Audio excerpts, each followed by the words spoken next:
Welcome back. This is Business Focus. We're live on 2-3 Ghana on Facebook. Now, former President John Dramani Mahama has promised to restore the licenses of some collapsed banks and financial institutions in this country as far as practicable. In his view, these banks were unjustifiably shut down during the recapitalization exercise undertaken by the Bank of Ghana. He made the comments when delivering his formal acceptance speech following his victory as flag bearer of the NDC. Take a look. We shall promote robust local participation in our banking and financial, telecommunications, tourism, mining, agribusiness, and manufacturing sectors to grow our economy and create sustainable employment for our youth. We will restore indigenous Ghanaian investment in the financing and banking sector. And we will create a tiered banking system that will serve various segments of the market. We will give the opportunity for experienced banking hands who were laid off and needlessly to secure their careers once more and move away from the menial jobs that they were compelled to take. As far as practicable, the banking licenses that were unjustly cancelled by this government will be restored.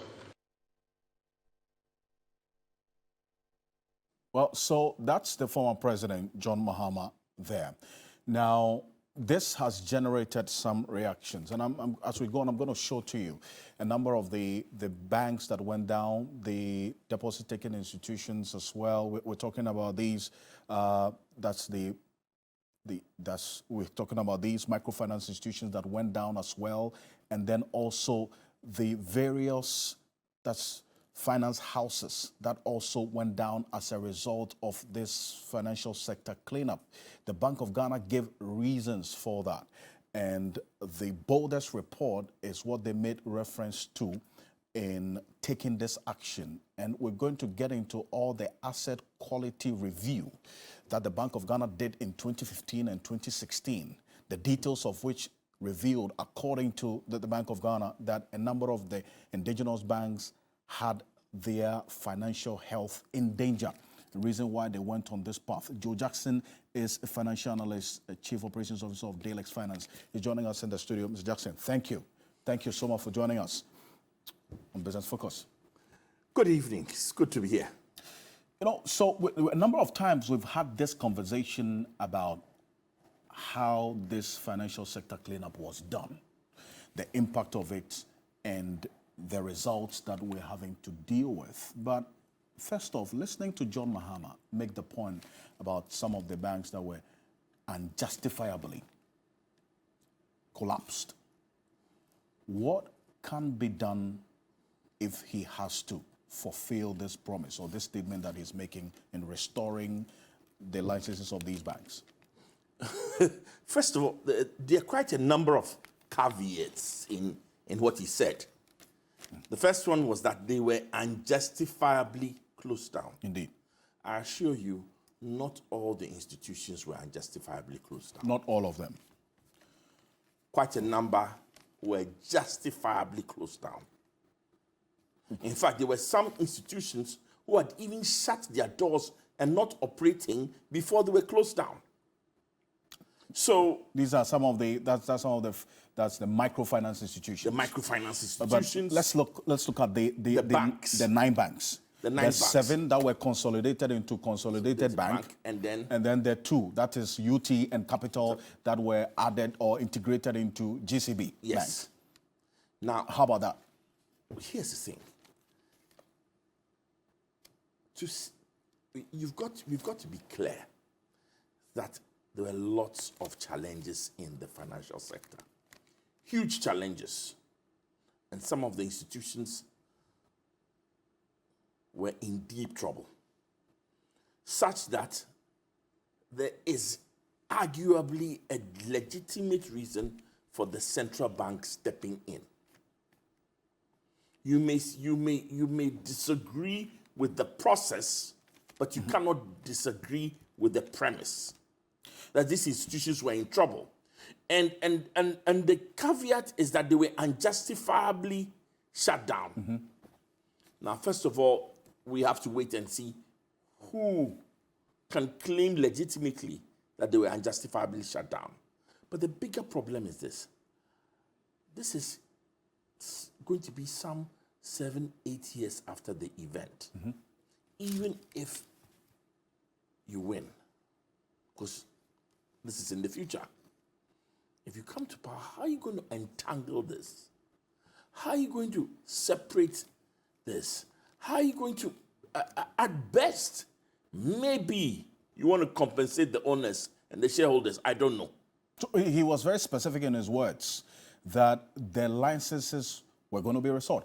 That is, and you talk about the caveats, and which I mentioned earlier. There are two caveats to this promise, which is instructive, because we cannot do the analysis of this statement without taking into context those two statements and their implications. One being the fact that as far as practicable, and two, the statement he makes that some of these banks were unjustifiably, Thank you.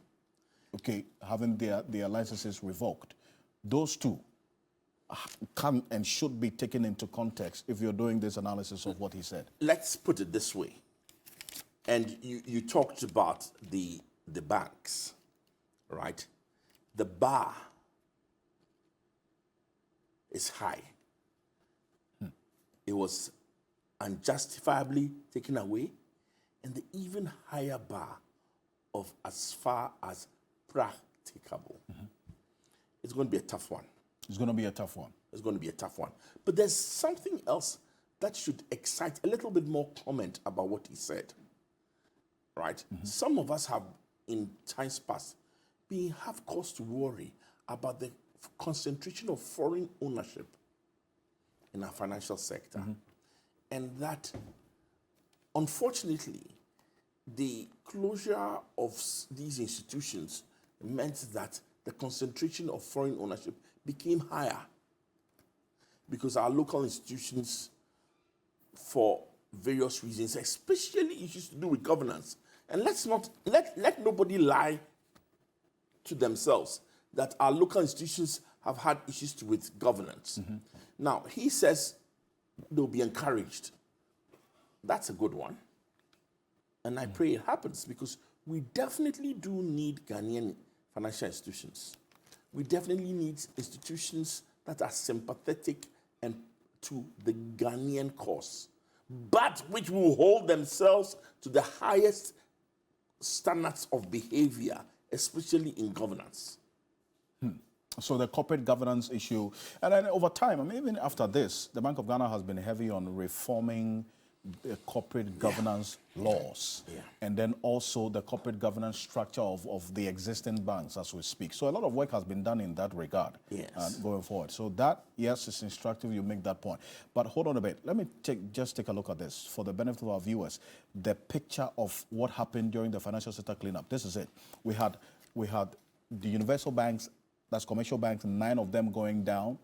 As we speak, it cost us 25 billion cedis. And we'll come to the cost of this, because that's another major consideration in this conversation.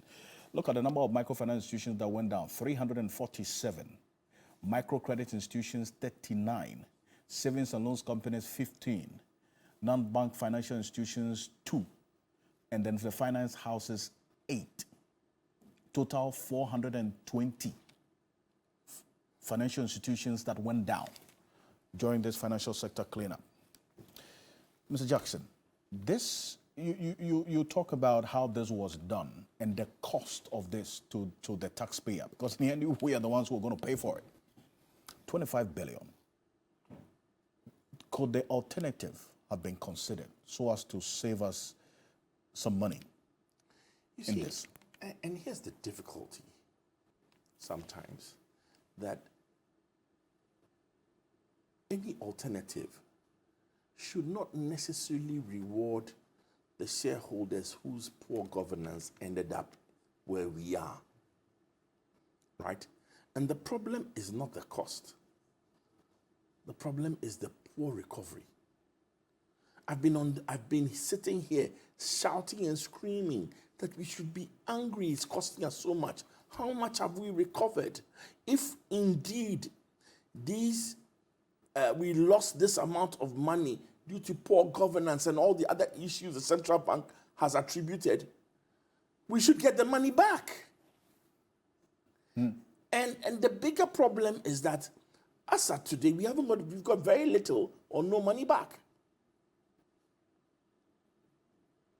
But there's some good news in there, is it not? In this particular statement. I mean, if you look at, for instance, the number of people who have lost their jobs as a result of the method, the option that the Bank of Ghana used in cleaning up, as it were, revoking the licenses of these financial institutions, plus the cost that I made mention of, the 25 billion.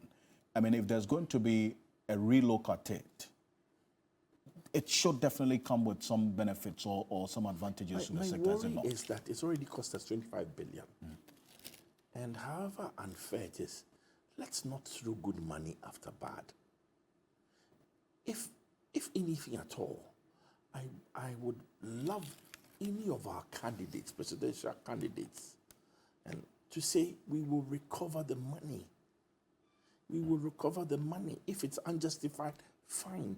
But where it is proved that there's been some malfeasance and issues to do with governance, we will recover the money. We have to recover the money. This 25 billion? Yes.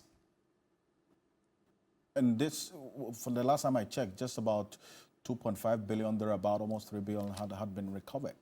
Very little. Very little. I mean, not even 15% has been recovered. Let me bring in Mr. Alex Mode very quickly, because he's also a financial analyst and one time heads a number of institutions, financial institutions and banks, commercial banks in this country, apart from the number of things that he's done in the extractive industry. Mr. Alex Mode, thank you so much for joining us on Business Focus. So you heard the flag bearer of the NDC, but I mean, we're looking at the good side of all of this, especially because of the implications of how this cleanup exercise was done, the cost of it, and then also the number of people who have lost their jobs or were laid off as a result of this. What would be the alternative that you would reconsider if the former president has to go by fulfilling this statement that he's just made? Well, a few things have to be done. And I think, first of all, we have to understand the underlying problem that caused these banks to be folded. We need to understand what government's role, what government role played into that, and also the banking supervision role as well. I think reforms have to be brought into the banking sector. We need to get a little more serious with how we execute the banking supervision role of Bank of Ghana. And Bank of Ghana is the lender of last resort. It is a regulator and knows exactly which banks are defaulting and which banks are under a lot of stress, liquidity stress, non-performing loan stress, and all of that. And Bank of Ghana needs to put in some measures to assist these banks to be governed better. So we need better governance in the banking sector. We need the Bank of Ghana to work with Ministry of Finance. Most of the credits that are given by banks that default are credits that the underlying credit base is weak. And we have seen that in road contractors, one of the large components of the non-performing loans, mainly because government refuses to pay them on time. And these banks keep on charging interest as they should. And after a while, these companies fold up because they just cannot pay back the banks. And that is because the government refuses to meet its obligation by making payments in a timely manner. For some reason, the foreign contractors are paid on time, but the local contractors are not paid on time because I believe that the Ministry of Finance can sanction them, and that is why no contractor takes the government to court. I haven't seen a case where government has been taken and has the judgment death has been given, but in the foreign contractors' cases, that happens a lot. Secondly, we have very weak SOEs, the state-owned enterprises, who owe a lot as well to the banking sector, especially in the energy arena and other areas as well. These are areas that will cause more pressure on the banking sector, and I think a complete review will have to be done to understand exactly what happened, and these banks were closed down. There were some banks, which I must admit were not managed properly. They did not have the requisite personnel in management and on the board, which again tells us that the regulator is not doing his work, because the regulator is responsible to ensure that only competent people with good character are on bank boards and in bank management. So I think that a lot of work has to be done or will be done on the banking sector, a lot of reforms, and making sure that the central bank is very independent from the Ministry of Finance. Because if the central bank was independent of the Ministry of Finance, a lot of pressure would have been put on the Ministry of Finance to make payments to the institutions that were owed from the road contractors and also from the energy IPPs that owe the banking sector. So I think that, yes, the statement by His Excellency John Mahama is one that we should take serious, that they would look at them. And yes, the merits of the case would justify if and when these licenses should be given back to banks. But like Joe Jackson says, and I concur with him absolutely 100%, that examples have to be set for individuals who have taken the liberty of making money and giving loans to companies that they own, which is more like insider trading, and a lot of money has to be recovered. Now, time will tell to see if we are able to do that, and if our legal processes and our courts are going to be efficient for us to do that. This is going to be a test on our bankruptcy laws. This is going to be a test on our the financial laws, and we do hope that a lot of people will be prosecuted if it is found that they did the wrong things. I see. Now, you talk about the distinction, Mr. Alex Moore, and Mr. Jackson, I'll come back to you. Also, we'll be joined shortly on Zoom by Dr. Kojo Deborah a bit. But if you look at, and I have the details of the Borders report that captured the AQR, that is the asset quality review of the banks between 2015 and 2016, the basis of which the Bank of Ghana undertook this financial sector cleanup that led to the collapse of the number of institutions that I put up there. Now, if there has to be the distinction of those who, you would say, for the lack of better expression, justifiably had to go down because their books weren't looking good, at least per the details of this AQR report that I have a copy of, as against those who were unjustifiably revoked. I think that's where the emphasis is. And over time, concerns have been raised as to how some of these financial institutions had their licenses revoked. Mr. Mold, that's where the concern is.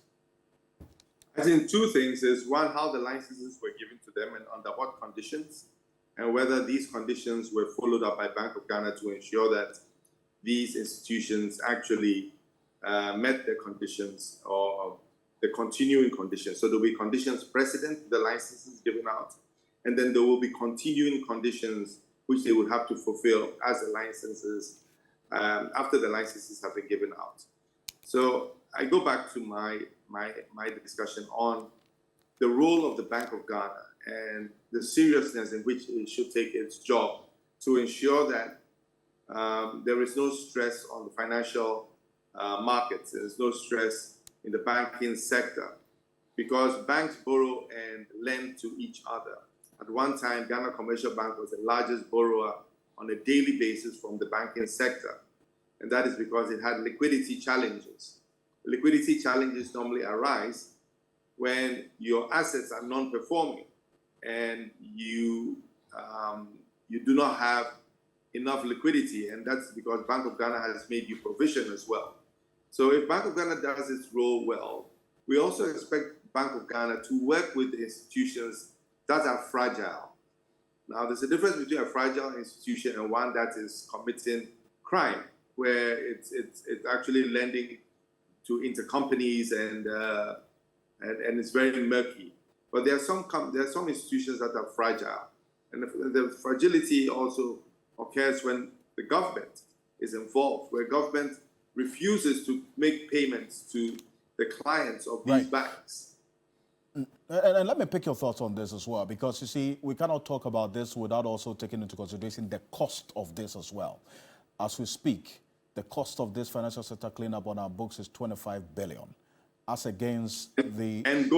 And going, because the interest element on all of these things are going to continue to rise. We've not been able to even recover a substantial amount as we speak. And the sad part about it is the depositors.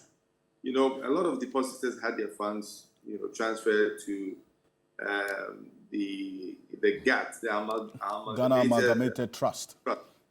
And they have not received their monies. The government agreed that they will pay them 20% each year for the 5 years. And after the first 20%, nobody was paid again. And this, I don't know why nobody is taking this up and lawsuits are occurring, because this is a complete breach of agreement. So although you said it's 25 billion, I think it's increasing because the customers, the depositors, have not been paid their money, and there seems to be no recourse or any. In fact, there was another instance where some of them also had their monies converted into bonds as well at some point, and we know what's happening to the bonds as well as we speak. Now, you cannot talk about that without also talking about how this was done. I mean, you've always made the argument about the other alternatives that could have been explored, and that comes in when John Mahama is also talking about reviewing the process and ensuring that those who could have been supported as against going down should also be considered, is it not? Absolutely. I mean, you would have to look at them on a case-by-case basis, because some of them just had liquidity challenges, some of them had capital adequacy challenges, some of them had serious capital adequacy challenges, which the only way it could be met with was with a lot of injection of capital. And some of these ones we're talking about were given their licenses in 2017. So you're not only looking at the report from Boulders talking about the assets in between 2015 and 2016. But you're wondering how you can issue a license to a bank late 2016, and by 2017 they cannot meet their requirements, and they cannot meet the capital C requirements. And the question is, did you give them? Bank of Ghana, the central bank is supposed to work with these banks to ensure that they have looked at every avenue that these shareholders and banks could meet the capital adequacy.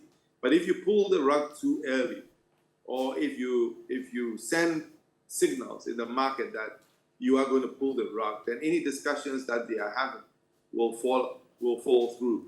So the question is, was there some complacency from Bank of Ghana and the pressure from the Ministry of Finance, which caused these banks to fold and not be able to meet their obligation?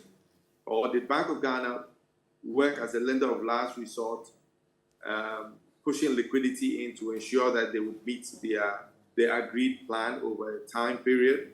Or did Bank of Ghana pull the rug too early? And I think we are seeing that Bank of Ghana did pull the rug too early, and it is costing us maybe 3 times more than it should have cost if Bank of Ghana intervened with liquidity into the system. Now, Mr. Jackson, and on that same point, I mean, if the focus was on strengthening indigenous banks, where Mr. Alex Moore just ended, that alternative of assessing the banks on a case-by-case basis, and those who actually needed the money, that's the liquidity support, some of them, although were given, but were used for other purposes, which we have seen. Other banks needed that support to be able to survive the period, but we rather chose the option of spending the money to clean up and cause those banks to go down. You see, it's a tough one. And I want to say hello to Alex. Good to see you. Hi, buddy. Yes, it's a tough one. But some of the institutions were rotten. Some, and the emphasis is on some. Yes. Oh, no, some of the institutions were clearly rotten. And even with hindsight, I believe that taking the license may be justified. But the issue you have is that you've got to still support a local financial sector. You've got to find ways of helping them along. Otherwise, you're going to wake up one day and your financial sector is in the hands of The multinational foreign owned. The concentration will be poor. Yet at the same time, and I'm very clear on this, that doesn't mean setting lower standards for your local institutions. You've got to set them high standards and you've got to help them along. And that hasn't changed. Right now, there are some institutions, local, that still have a license, that are in deep trouble. We've got to ask the central bank, are you going to help them? Or are we creating another situation where there's going to be another cleanup? It's a huge issue to be addressed. So the challenges with the financial sector have not ended and did not end with the cleanup. There's still trouble brewing. But you see, we cannot have this conversation also without looking at the social impact of it, okay? Because the financial sector had its fair share of this impact. The social impact as well is where you had thousands of people who lost their jobs as a result of this. And in fact, even though there was an attempt to integrate some of them, thousands of them are still at home. And I showed you the number of institutions that went down, 420 of them across the various sectors of the financial space that we have it. So if we are considering this specific analysis of what has to be done to, as it were, change the situation or address what was done previously, how about the social impact as well? The thousands who are still at home. And if this is going to come, if, for instance, we are considering what John Mahama has talked about and looking at those that were unjustifiably collapsed, and this is going to come as some hope and good news to them that a review will be done and these licenses will be restored. We cannot discount that as well, can we? Well, you know, I'm still very cautious about this issue of restoring licenses. I'm very cautious. I think so much has happened, and restoring a license is going to be a very complicated issue.